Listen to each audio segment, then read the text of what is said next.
Hoje é quinta-feira, 18 de janeiro de 2024. O Grupo de Conjuntura está reunido aqui para mais um podcast semanal. Na semana passada, estávamos eu, o Ulisses e a Margarida aqui reunidos, e nós nos referimos ao clima de otimismo que envolvia a economia brasileira, com expectativas ficando cada vez mais favoráveis, tanto no que se refere ao crescimento para 2024, quanto em relação à inflação. Esse clima, pelo menos em parte, ele está associado a um quadro macroeconômico inusitado no exterior, principalmente nos Estados Unidos, mas também aqui no Brasil, um quadro caracterizado por uma inflação que veio cedendo muito, né? Sem qualquer impacto negativo nas taxas de desemprego. Né? Isso foi o nosso tema da semana passada. No Brasil, inclusive, o desemprego não só não aumentou, mas caiu bastante, junto com a redução significativa da inflação, que é o inverso do comportamento esperado tradicionalmente pela chamada curva de Phillips. Né? Nós, aqui, em particular a Margarida, mas todos nós estamos mencionando aqui alguns fatores específicos que explicavam isso, né? Ou que ajudavam a entender esse quadro tão peculiar, com destaque para a super safra agrícola, né? Que levou a uma deflação em preços de alimentos, e a normalização da oferta internacional de insumos industriais importados, importante aqui para o Brasil como para o resto do mundo. Além disso, desses fatores específicos, nós chamamos a atenção para os riscos que permaneciam riscos.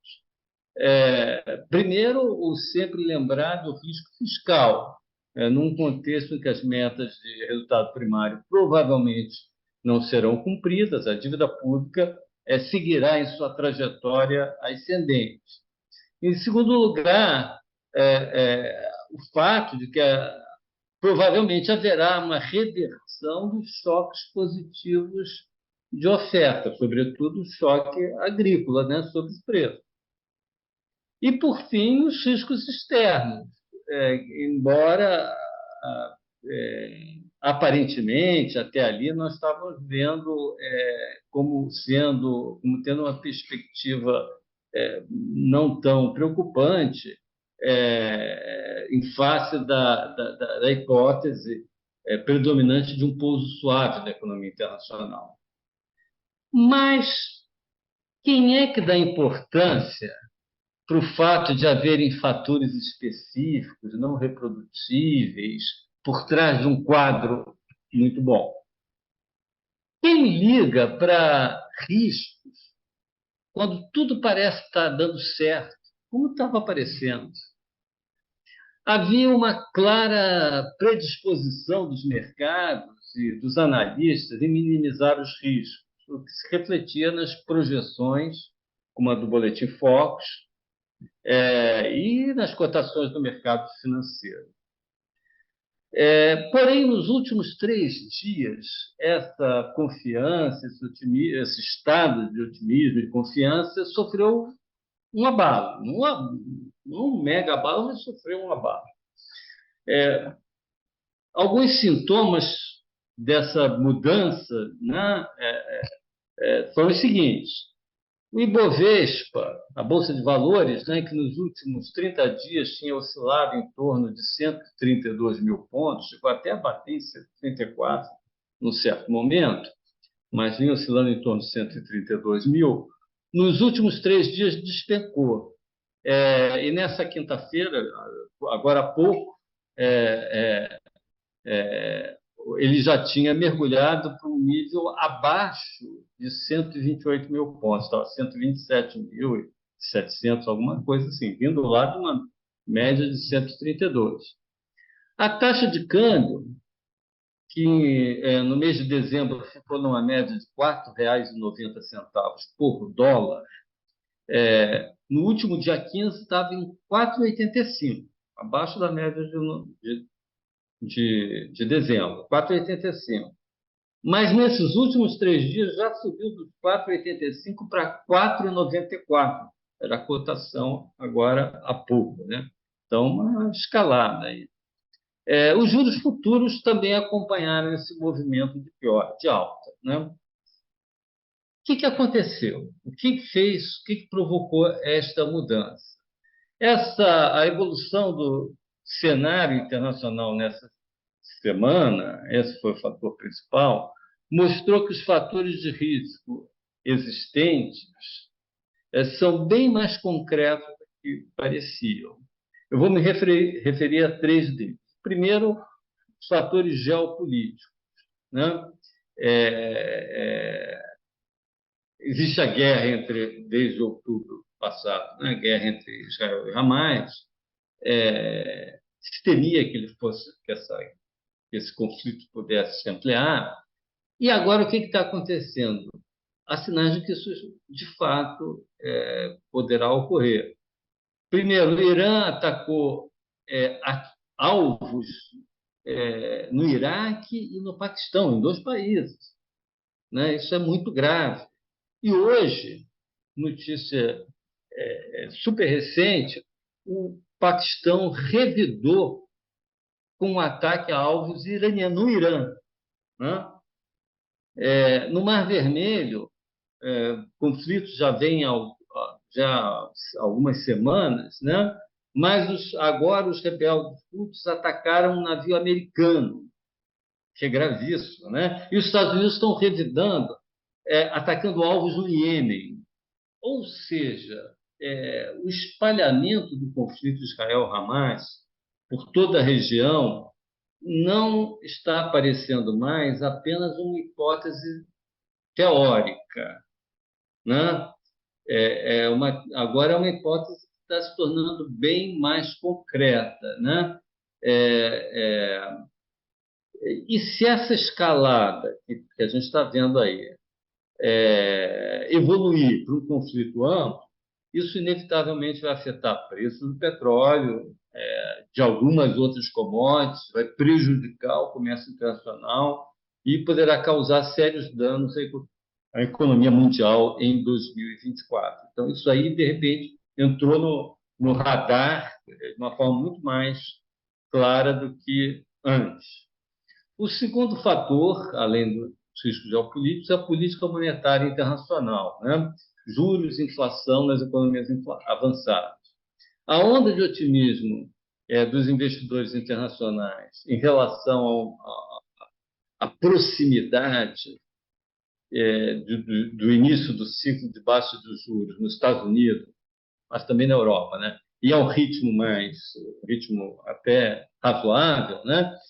Essa expectativa sofreu um banho de água fria com sucessivas declarações de dirigentes de bancos centrais, principalmente agora lá no Fórum de Davos, declarações expressando cautela em relação ao ciclo de baixa taxa de juros. Olha, talvez não caia tanto, olha, talvez não comece tão já quanto está sendo esperado pelo mercado, etc. Né? Tudo isso teve efeito sobre os títulos do Tesouro Americano, sobre a bolsas, etc. E, por fim, um terceiro fator que, embora a taxa de crescimento da economia chinesa, que hoje tem um papel importantíssimo na economia mundial, né? Embora a taxa de crescimento de 5,2% tenha até ultrapassado ligeiramente a meta dos 5%, os analistas começam a manifestar um certo ceticismo, não apenas em relação à fidedignidade desse número de 5,2%, que tem sido questionado, né?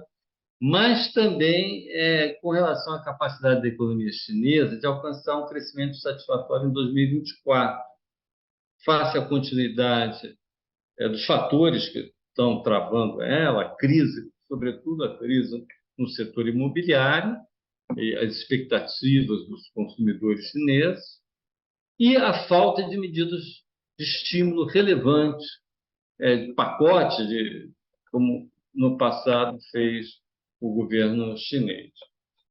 Em suma, todos esses riscos, pode ser que eles sejam mitigados, que nas próximas semanas isso um pouco desapareça, né? Haja uma certa reversão disso aí, mas o fato é que os eventos desta semana mostraram que a possibilidade de um cenário bem mais adverso em 2024 estão bem visíveis no radar. Ou seja, a gente não está aqui, eu não estou aqui querendo dizer, olha, isso aí vai ser uma progressão, vai piorar. Pode ser até que haja uma melhoria no futuro. Isso aí já aconteceu muitas vezes. Mas ficou claro que os riscos não são riscos puramente abstratos, longe da realidade, não, eles estão bem próximos. Então, eu queria abrir aqui esse nosso podcast colocando essa questão, porque houve essa mudança aí nos mercados, a gente precisa pensar sobre possíveis consequências disso. Lixa, Tá. suas. Obrigado. Um pouco na tua linha, Francisco. A gente já tinha muitos desses fenômenos no final do ano passado, começo deste ano, nos primeiros dias, mas o que você falou, nos últimos 3 dias eles se intensificaram, ou estão começando a aparecer, não só como um ruído, como a possibilidade de que exista alguma manifestação que a gente esteja começando a perceber. Eu gostaria só de ilustrar outros exemplos, além dos vários que você colocou, tá? Você citou as entrevistas em Davos, não? Que está no Fórum Internacional. Eu destacaria 3 ou 4, tá? Uma delas, da Gita Gopinath, que é a vice-diretora gerente do Fundo Monetário, teve uma entrevista ontem. Ela falou de que existem riscos inflacionários, por esses problemas geopolíticos que Francisco Eduardo tem colocado. Então, a Gita colocou esse tema como importante. Tá? Ontem teve uma entrevista em Davos também para Bloomberg, de Christine Lagarde, que é a presidente do Banco Central Europeu. Basicamente, a palavra central de Christine foi a palavra incerteza. Tá? Ou seja, um pouco tentando colocar de que a redução da taxa de juros pelo Banco Central da Europa só acontecerá a partir do meio do ano, ou seja, nos primeiros 6 meses não devemos ter, tá? Isso é muito associado a essa palavra incerteza. Isso porque no dia anterior, anteontem, tanto o presidente do Banco Central da França quanto o presidente do Banco Central da Alemanha, também em Davos, tinham sido muito mais agressivos em termos de política monetária e descartado totalmente uma redução dos juros lá do Banco Central Europeu no primeiro semestre. Por outro lado, digamos, quando a gente olha os jornais internacionais, o Financial Times teve agora, anteontem, um documento também destacando alguns riscos na globalização, tá? Muito pelas questões geopolíticas que Francisco Eduardo está colocando, tá? Tanto no Meio Oriente quanto os problemas da China, tá? E aí o Financial Times também, tá? Um porta-voz do mercado financeiro internacional, destacando esses temores, tá? Na verdade, eles trazem à conta alguns escritos do Keynes nos anos 1920, não? Basicamente as consequências econômicas da paz, em que dizia que a prosperidade não é uma coisa permanente e que de vez em quando apareciam esses pequenos episódios, fenômenos que a gente não sabe em que isso vai dar. Tá? Então, o Financial Times faz uma lembrança do trabalho do Keynes um século atrás, já faz quase um século da obra do Keynes. Por outro lado, destacar outros temas que o Francisco Eduardo tomou. Um ponto que preocupa também é a eleição nos Estados Unidos. Tá? Esse é um tema, basicamente tivemos as primárias, a primeira primária do Partido Republicano em Iowa, tá? E aí teve uma vitória bastante destacada de Donald Trump, 50% dos votos, 30% a mais que o segundo colocado, tá? E o que traz à tona um cenário em que a eleição do Trump se torna um pouco mais provável, tá? As duas ideias que se tem em relação a Trump é que a sua eleição significaria um aumento do protecionismo americano, tá? Basicamente na sua disputa com a China, e uma tentativa de reindustrialização da economia americana. E essas ideias, os analistas estão associando a um aumento do dólar, a uma apreciação do dólar, tá? Que tem se refletido aqui nos países emergentes, especialmente aqui no Brasil, como uma desvalorização da nossa moeda que a gente viu nos últimos 3 dias, tá? Então, esse é outro tema também que pode começar a aparecer, uma tendência à valorização do dólar por causa de uma possível eleição do Donald Trump. Tá? Um comentário meu é que isso cria uma espécie de conflito, não? Porque se Trump está pretendendo a reindustrialização, a valorização do dólar vai contra as exportações industriais americanas. Tá? Então, aí temos algumas contradições ou conflitos, não? Mas, de qualquer forma, a gente tem como ponto central a questão da valorização do dólar num cenário já de mais médio prazo. Por outro lado, ontem saíram algumas informações, saiu o dado do varejo americano, veio um pouco melhor do que se esperava, tá? Teve um pequeno aumento, significa que a economia americana está um pouquinho mais aquecida do que se esperava. Ou seja, então, a gente está vendo um varejo bastante aquecido, junto com um mercado de trabalho, que foi comentado semana passada, também bastante aquecido, que pode também esfriar a possibilidade de ter uma redução da taxa de juros americana em março, não? Como a gente tinha colocado na semana passada. Então, esse dado de ontem do varejo americano também, é claro que é uma informação, é uma questão circunstancial, pode não refletir necessariamente uma tendência, tá? Um pouco o ponto do Francisco Eduardo, não? A gente vê um conjunto de fenômenos, não estamos conseguindo interpretar eles, mas eles estão e temos que prestar atenção sobre isso, tá? Bom, então era nisso os pontos. Na questão geopolítica que Francisco Eduardo destaca, mais uma no cenário internacional foi a eleição em Taiwan. Teve uma eleição, o presidente lá eleito do Partido Progressista, basicamente é um antagonista da China e isso deve criar alguns conflitos maiores entre a República Popular da China e Taiwan e criar também conflito nessa geopolítica que está se montando entre Estados Unidos e a China. Então, mais um tema foi a eleição de domingo lá em Taiwan, tá? Nessas questões geopolíticas internacionais, tá? Então, esses eram os Eu pontos. queria, eu queria acrescentar aí a essa discussão sobre o contexto internacional, que tem um fator aí que a gente já mencionou em outros podcasts, né?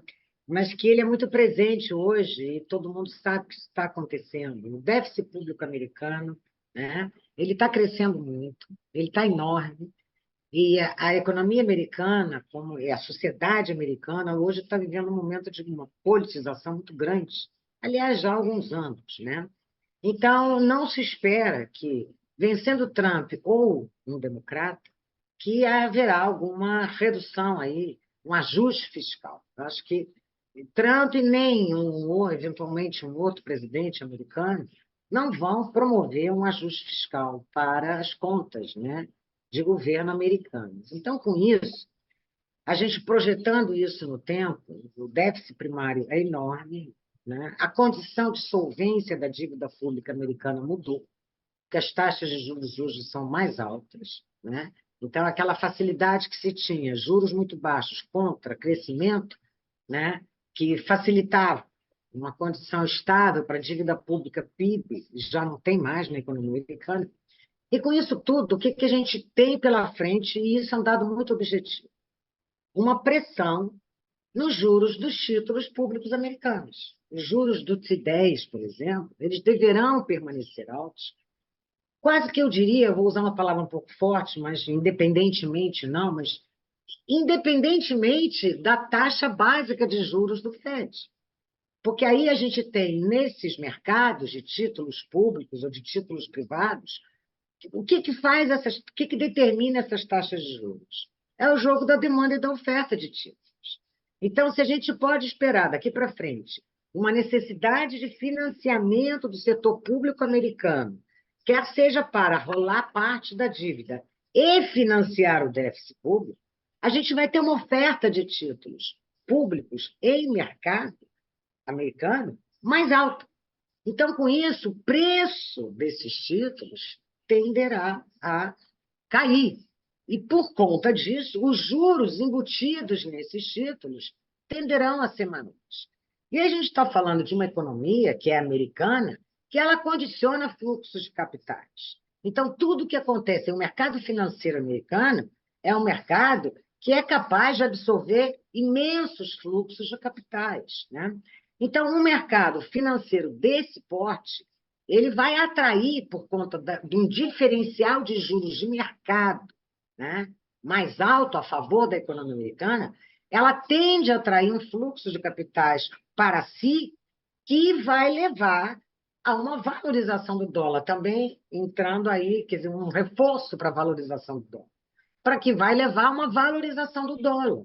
E, portanto, a condições financeiras mais apertadas para os países emergentes. Uma menor disponibilidade de capitais, com umas taxas de câmbio eventualmente um pouco mais com tendência de subida, menos fluxo de capitais para as bolsas, né, para a renda fixa. Então, isso é uma condição muito objetiva que a gente praticamente tem como certa, né, para os próximos 2 anos aí, em se tratando da principal economia do mundo, né, que é a economia americana. Então, esse é um fator que eu queria adicionar. E acrescentando aí esse teu ponto, Margarida, quer dizer, nós estamos num ciclo de redução da taxa básica de juros, né? E que influencia pelo menos as taxas de mercado para prazos curtos, né? Se o ciclo americano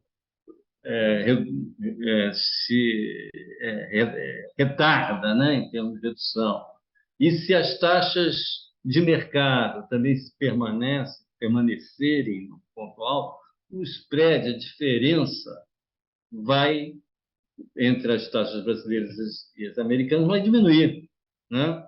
Isso aí com consequências sobre isso que você falou, os fluxos de capitais e a própria o próprio valor da taxa de câmbio, né? Em suma, quer dizer, e existem vários outros canais também pelos quais esse quadro internacional que a gente está se referindo aqui vai afeta a economia brasileira. Mas, em suma, eu acho que a gente pode concluir é que hoje, diante do que a gente está percebendo, né, na conjuntura internacional, nós podemos enfrentar um quadro bem mais adverso para a economia brasileira em 2024 do que no passado recente. Bom, ficamos por aqui e até a próxima quinta-feira com mais um podcast do Grupo de Conjuntura. Até lá.